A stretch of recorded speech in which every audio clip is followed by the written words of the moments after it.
¿Hay alguna pregunta, por favor? Adelante. Buenas tardes, ministro. Pablo Ramos, de Huelan Noticias.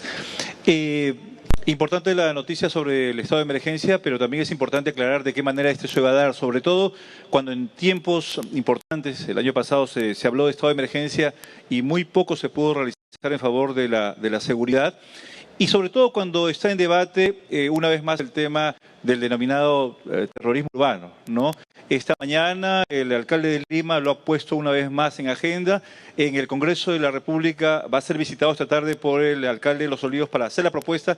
Quisiera su opinión con respecto a ello. Y lo último, nada más, en el afán de la transparencia también, como usted lo señala, quisiera que nos precise cuáles fueron los temas tratados cuando usted se reunió, según última denuncia, información que se ha dado, era ministro el año pasado, en el 2022, y se habría reunido, obviamente, con algunos mandos de las Fuerzas Armadas y de la Policía Nacional. Todo esto en un contexto de marchas en el 2022. Gracias. Gracias. Empiezo por el final. El ministro de Defensa se tiene que reunir con los altos mandos de las Fuerzas Armadas, si no, no sería ministro de Defensa. Pero concretamente, sobre esa reunión no se produjo.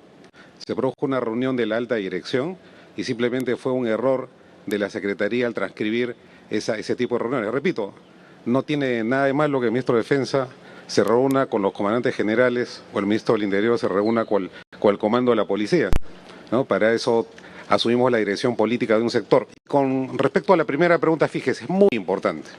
Nosotros vamos a tratar de reunirnos con la mayor cantidad posible de alcaldes que son los líderes naturales del sistema de seguridad en sus distritos. Es por eso que hemos solicitado, por ejemplo, facultades para legislar sobre la utilización del canon y sobrecanon municipal, porque ¿quién mejor que el alcalde para conocer cómo está su comisaría o cómo están sus policías o las policías del Perú? Y vamos a dialogar con ellos para hacer no solamente una planificación estratégica en los distritos en los que existe mayor incidencia de la delincuencia, sino también para que exista una coordinación más estrecha con la policía y con las Fuerzas Armadas. ¿De qué manera va a intervenir las Fuerzas Armadas? Conforme lo establece la Constitución, en calidad de apoyo a los puntos neurálgicos, estratégicos de la ciudad. Va a haber una presencia evidentemente territorial de las Fuerzas Armadas, eso es lo que va a haber, cuando lo requiera la Policía Nacional, y no nos va a temblar la mano para apoyar a la policía y para encontrar a aquellos delincuentes que están sembrando el terror, especialmente en las zonas más pobres del país. La siguiente pregunta, por favor. ¿Cómo está? Buenas tardes, ministros. Jacqueline Arce, de RPP Noticias. Preguntarle, en primer lugar, sobre esta denuncia periodística que tiene que ver con que sus dos supuestas amigas obtuvieron puestos dentro del Estado o también obtuvieron órdenes de servicio con un total de 54.000 y 53.000 soles luego de haberle visitado. Luego, posterior a eso, nuevamente reiterarle la pregunta de mi compañero.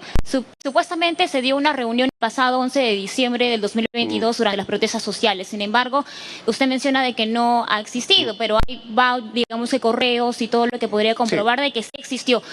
Esta reunión se da luego de, el 15 de diciembre pasa el reporte de 10 muertos en Ayacucho. ¿Usted en esa reunión aprobó o conoció de las directivas que pudo dar las Fuerzas Armadas para su actitud frente a esas manifestaciones en Ayacucho? Sobre la última reunión ya respondí con la primera pregunta. Y en la primera parte de la pregunta nosotros estamos dedicados a resolver los grandes temas del país y a resolverlos conjuntamente y, por supuesto, a asumir el control de todos los actos que nosotros hagamos en beneficio de los peruanos. La siguiente pregunta, por favor. Premier, Jacqueline Mesa, de Radio Exitosa. Una consulta sobre el tema de... están usando el término terrorismo urbano muchos alcaldes acá en Lima por el tema de lo que ocurrió en San Juan de Lurigancho. ¿Qué diferente va a tener esta declaratoria de emergencia, ya que no es la primera vez?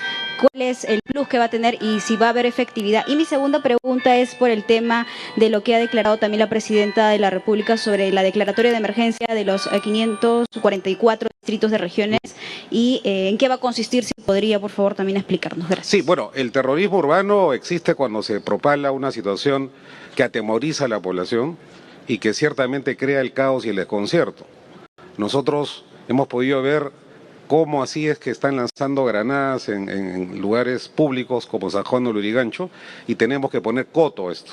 Estas granadas llegan a ese lugar por alguna razón y por eso el ministro de Defensa ha dispuesto una auditoría, por ejemplo, a todo el material de guerra de las Fuerzas Armadas para tratar de encontrar una ruta, una explicación a lo que está pasando. Pero fíjense, terrorismo urbano, violencia urbana o lo que fuera, lo que tenemos que hacer todos los peruanos, unirnos para derrotar a estas mafias y a estas pandillas que andan aterrorizando a las poblaciones. Y créanme, no solamente con las medidas que estamos tomando en este momento, sino también con lo que vamos a sacar luego de que el Congreso, seguimos esperando, creo que ojalá que sea este jueves, nos otorgue las facultades legislativas, tenemos un paquete de medidas que vamos a implementar de manera inmediata y que van a llegar a sensibilizar a la población y a hacer eficiente la presencia del Estado para el control del orden interno y la defensa de los derechos fundamentales de la ciudadanía. Muchísimas gracias, muy buenas tardes.